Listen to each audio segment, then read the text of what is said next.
Bangkok, the capital of Siam, is a grand terminus for the important railways of Indochina, and its railway station in the heart of the city forms an impressive background for the daily pageantry of Siam's one and only metropolis.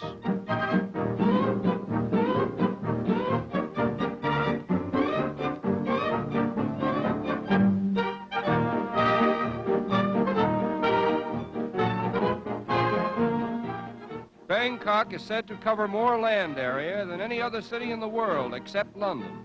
Its wide thoroughfares and paved streets are a fitting memorial to the foreign engineers who helped to reclaim the land from canals and marshes.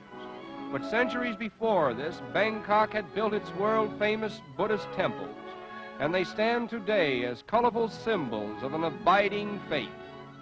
Buddhism, the national religion of Siam, was founded in India about 600 years before Christ by Gautama Buddha, a wealthy prince who relinquished all his earthly possessions in order to teach what he thought was a better way of life for himself and his fellow mortals.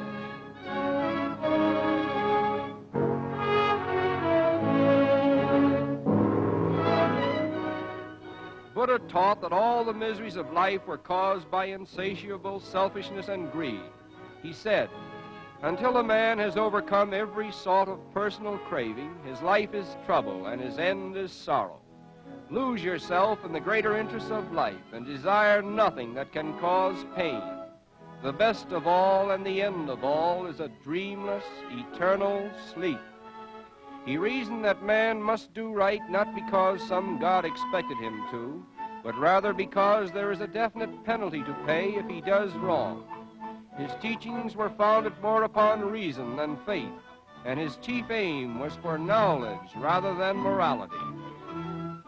Although Buddha desired no symbols or sacrifices or temples in which to commemorate his doctrines, his devoted followers have built thousands of Buddhist shrines throughout India, China, Japan, and Siam. And today, the simple creed that was born in the heart of a young prince over 25 centuries ago is said to have more followers than any other religion in the world. Every Siamese, including the king himself, must spend a period of his life in some one of the 10,000 monasteries of the land. In Bangkok alone, there are at least 500 temples dedicated to Buddhism.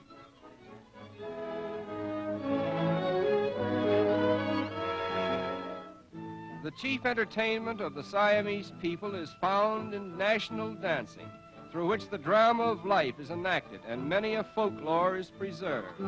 In this instance, the demon with the green mask is trying to steal a pearl or a silver ball from the daughter of Neptune, and each movement of her delicate hand symbolizes a thought in the story.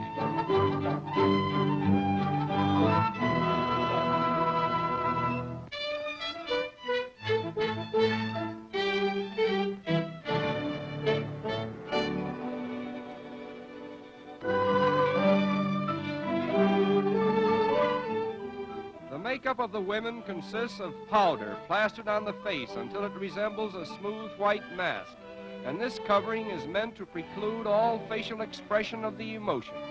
Hence, joy, sorrow, pleasure, anger, and fear are expressed by conventional signs.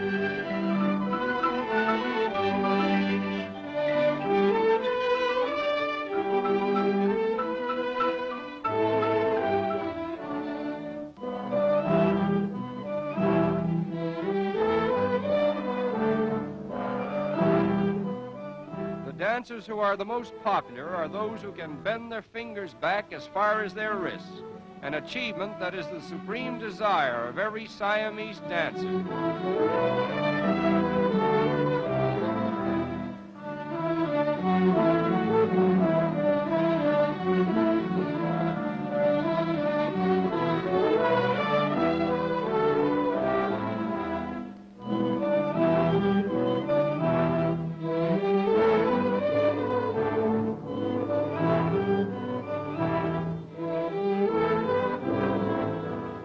In strange contrast to all the other graven images of Bangkok are two rather humorous-looking statues representing an ancient Siamese sculptor's impression of the first Dutchman to set foot on the soil of Siam.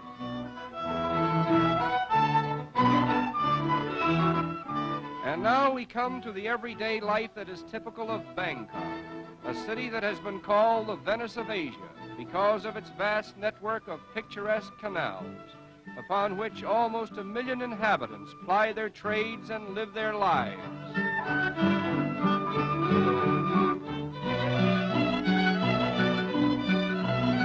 Except for a few railway lines, all travel in Siam is by water.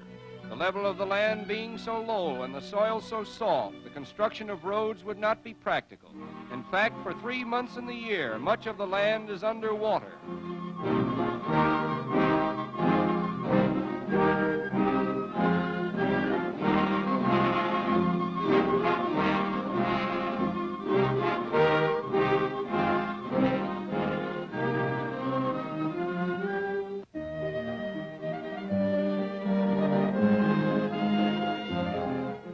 Products of the soil consist of rice, sugarcane, coconuts, teak, and all kinds of fruits, which are loaded in boats and paddled up to Bangkok.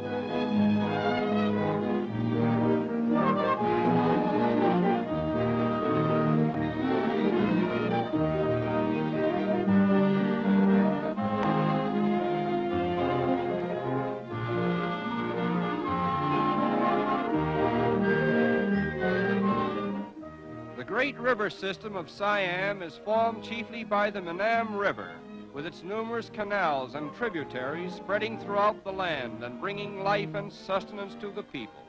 In fact, this great river, with the plains which it alternately floods and drains, constitutes Siam itself, for the prosperity of the country depends largely upon its whims. The larger temples of Siam are called Wats, and perhaps the most famous of these is Wat Arun on the banks of the Manam River, one of the many picturesque sights that help to make a boat trip on the river an unforgettable experience. For here may be seen a panorama of life that is typical of serene Siam.